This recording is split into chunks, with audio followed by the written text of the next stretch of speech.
Hey, what's up, guys? Today is February the 24th, and we'll be reading Mark chapter 7, verses 1 through 23. One day, some Pharisees and teachers of religious law arrived from Jerusalem to see Jesus. They noticed that some of his disciples failed to follow the Jewish ritual of hand washing before eating. The Jews, especially the Pharisees, do not eat until they have poured water over their cupped hands, as required by their ancient traditions. Similarly, they don't eat anything from the market until they immerse their hands in water. This is but one of many traditions they have clung to, such as their ceremonial washing of cups, pitchers, and kettles.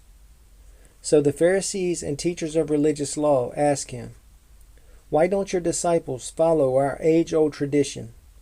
They eat without first performing the hand-washing ceremony." Jesus replied, "You hypocrites! Isaiah was right when he prophesied about you, for he wrote, 'These people honor me with their lips, but their hearts are far from me. Their worship is false, for they teach man-made ideas as commands from God. For you ignore God's law and substitute your own tradition.'" Then he said, "You skillfully step aside God's law in order to hold on to your own tradition.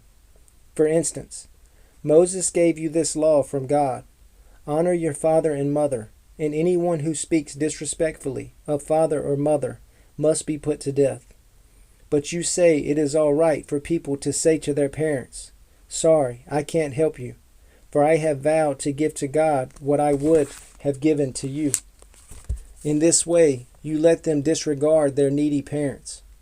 And so you cancel the word of God in order to hand down your own tradition. And this is only one example among many others."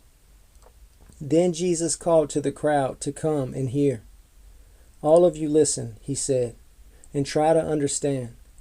It's not what goes into your body that defiles you.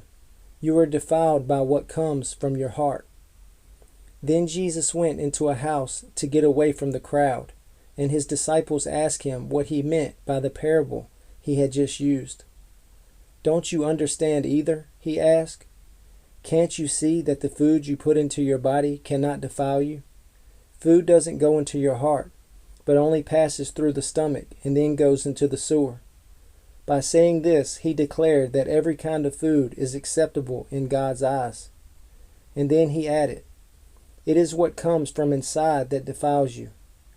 For from within, out of a person's heart, come evil thoughts, sexual immorality, theft, murder, adultery, greed, wickedness, deceit, lustful desires, envy, slander, pride, and foolishness. All these vile things come from within. They are what defile you.